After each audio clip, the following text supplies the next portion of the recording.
everybody, it's Corey with Ascend Smarter Intervention, where we make research-based reading intervention easy. And today I am here to talk about reading comprehension.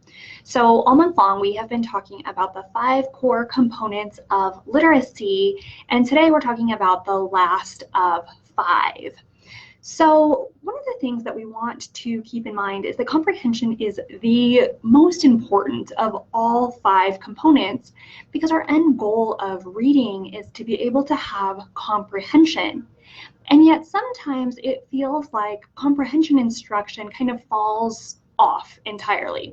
So we have really 2 big problems when we think about reading comprehension. So the first one is that a lot of times when we're teaching reading, we just assume that comprehension is going to come naturally.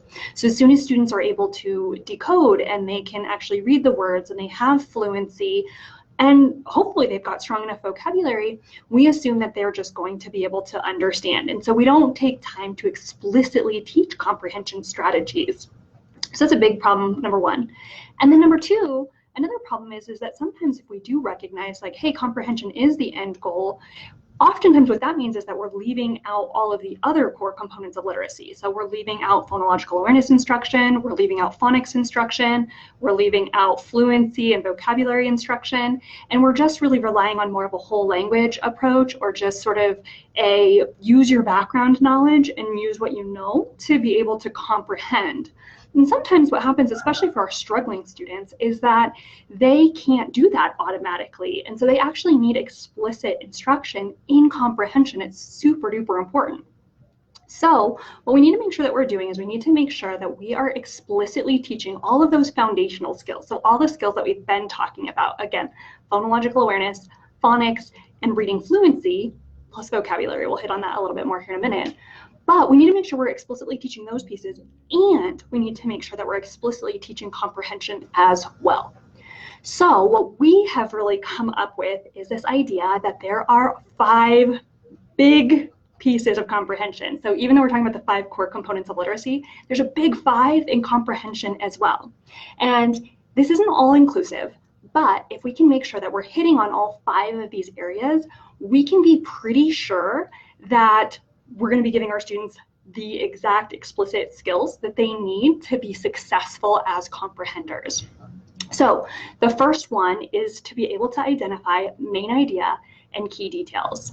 This is critical because this is really a student's ability to summarize what it is that they've read, and then what the pieces that are supporting that main idea are. So this is a really, really critical component. And in our blog, which I've linked, we have some ideas for how you can support this for students who are struggling. So one of the things that you can do from an early age, but even as students get older, is you can start to look at categorizing activities. So, for example, you could put out a bunch of different cards that might have fruits, vegetables, desserts, different things that you could eat, and you could have students try to categorize or lump those into different groups, and then have them give you what's the main idea here. For older students, you could take different historical events, you could take different science terms and things like that. So it doesn't always have to just be like really basic fruits, vegetables. You can make this apply to your older students as well. And then what you can do is, after they've grouped them into categories, again, make sure that they have that heading, and that's how you're teaching. Here are the details, okay? Each of those categories are the details. And the main idea is, in my first example, food. The main idea is food. And so what you want them to do is you want them to be able to work backward that way. So main idea is the first one in those key details. The second one, the second one of the big 5 in comprehension would be being able to sequence events. So it's really important that students are going to be able to recognize in ordinal fashion, so first, second, last, or beginning, middle, end, that they're able to put events into an appropriate sequence. This is pretty easy in terms of you can just take pieces of stories, kind of chunk it up, and have students start to recognize what came in what order. You can also do it with things that might be really familiar, like brushing your teeth or things like that, and just giving them each of those different pieces and then asking them to put those in order for you. That's the second one. The third one is to be able to answer direct recall questions. So One of the most important things that students have to learn is that oftentimes you are going to be asked to recall specific events, not just in tests, but in life. When you read a book, when you do these types of things, you want to be able to remember specific information that you caught during that time that you were reading. And so what we want to be starting to teach students is to be very aware of those W questions.